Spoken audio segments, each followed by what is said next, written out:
Hello everyone and welcome back to my little YouTube channel.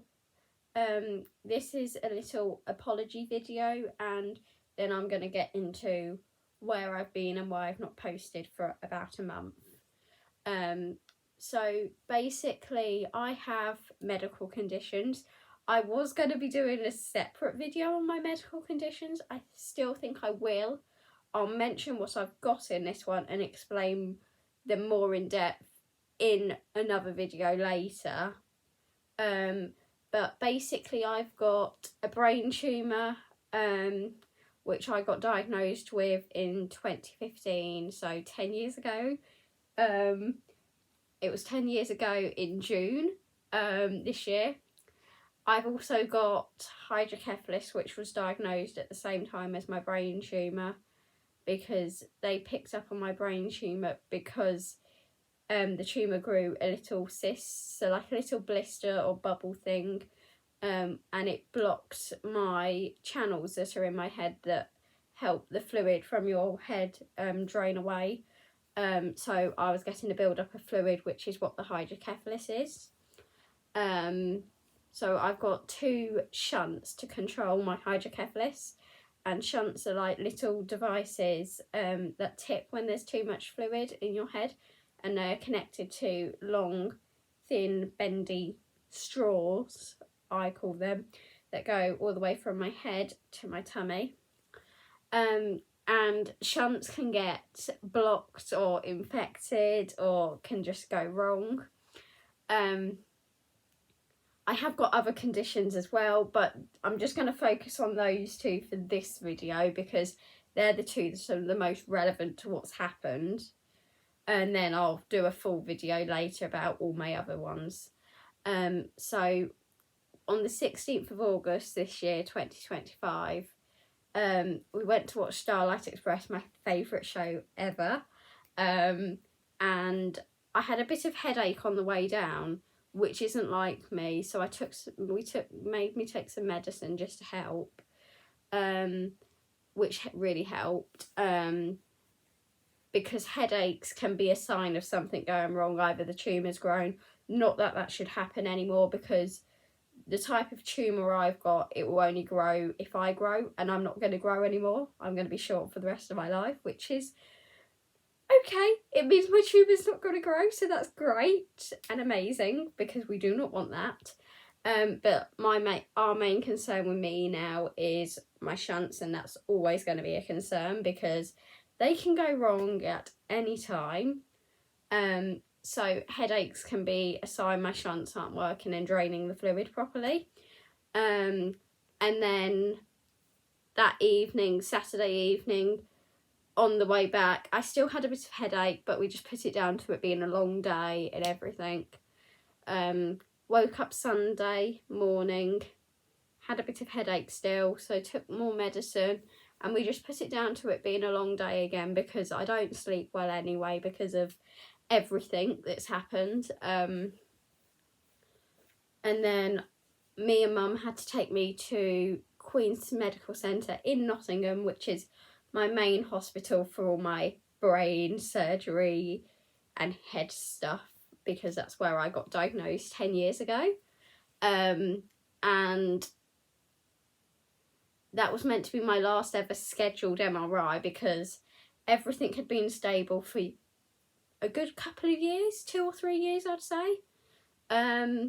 So we were just plodding along as we do. So that was going to be my last scheduled MRI. After the MRI, as soon as Mum saw me as I came out, she was thinking something's not right, because I looked awful. I had really bad headache. I was really tired and struggling to keep my eyes open, which is another sign of shunt failure. And then I slept all the way home in the car, which isn't like me. So that's about 2 hours to get home from Nottingham to us, with traffic and everything.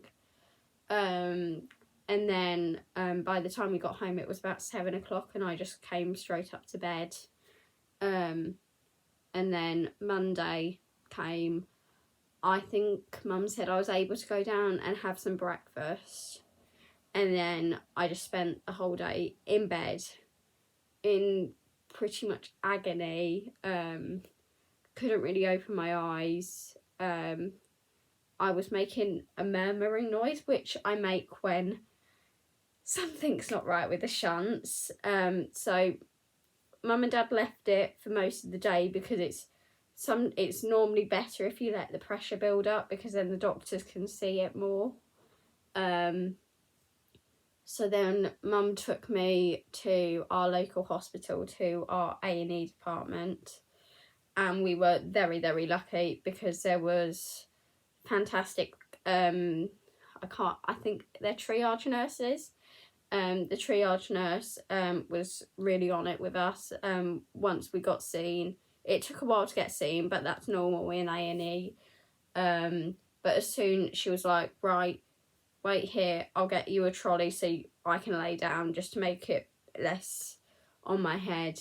And she said, I'm going to get the doctor right now because you need it. And the doctor was absolutely amazing, because we've had times before when I've had similar issues and the doctors haven't been very on it and haven't really understood the shunts.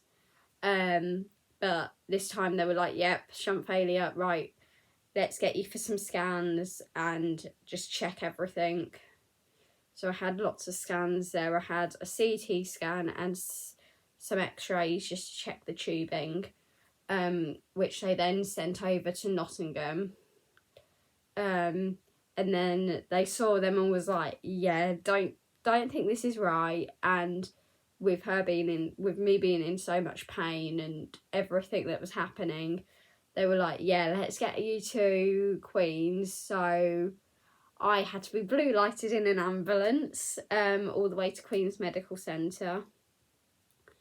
And that was like Monday night, early part of Tuesday morning. So I think we got to Queen's about 8 a.m, 6 or 7 a.m. Tuesday morning. And I hadn't eaten really all day Monday. And then Tuesday we got there to Queen's, and they did more tests. They had to tap my shunts because the top part of my shunts are on my head. I'm not great at touching them because it makes me feel really weird and I don't like it. But I've got two. I've got one this side and one this side. One's a bit more behind my ear and one's more on top of my head. And so they tapped the shunts, which is where they kind of insert a needle into the bumpy bit on the top of my head, and kind of draw out the fluid. Sorry if any of this is making you squeamish. I should have probably put in a bit of a warning. So sorry about that. So it's kind of like a blood test on my shunts, and it is not nice. It is very painful. I was screaming and crying, and normally they should get quite a nice amount of fluid quite easily, but in this shunt they should get 5 mils in like 5 seconds. I think they got like 1 or 2 mils in about 30-40 seconds. So that was a big sign that something wasn't right. And then this side, they managed to get maybe 3 or 4 mils in 20-ish seconds, which isn't great, but because of the problems I had 8 years ago, pretty much to the day, they wanted to do as little as possible. I'll go into that in a different video because this is already going to be quite a long, confusing video, I think. So they wanted to do as little as possible to me. So they were like, right, we're just going to replace this shunt. And they did more scans on me to check on the tubing, because if the tubing was still okay, they would leave the tubing in and just replace the top part of my shunt, so then they're not doing too much in my body, because of what happened last time. Luckily the tubing was okay, because if the tubing wasn't going to be okay and they couldn't easily pull it out, then they would just leave that bit of tubing in and go somewhere else and put more tubing in me. But luckily the tubing was okay and they could just replace the top part of my shunt. So that happened Tuesday evening. And then luckily the next couple of days I was really sore and still not opening my eyes. But I was starting to slowly feel better, which normally happens. And I'm normally quite slow to come out of the anaesthetic, I think it is, the medicine they use to put you to sleep for the operation. I think because I've just had so many surgeries, I've had 8 or 9 brain surgeries and 3 other surgeries over the last 10 years. I think it's, my body's just kind of done with everything. But it was really needed, and I can't thank all the doctors enough for what they've done, and they were very, very good with me this time because of what happened 8 years ago, which I'll go into in a different video if I hadn't already said. But yeah, the doctors were amazing this time, making sure that they were doing as little as possible, so then it's the least bad for my body and everything. But yeah, and then that happened on Tuesday the 20th, maybe? Something like that. Or it might be the 19th. It was somewhere around that kind of date. And then we were meant to be going on holiday on the 24th of August for our Disney cruise for my birthday. But unfortunately, because of all of this, we weren't able to go.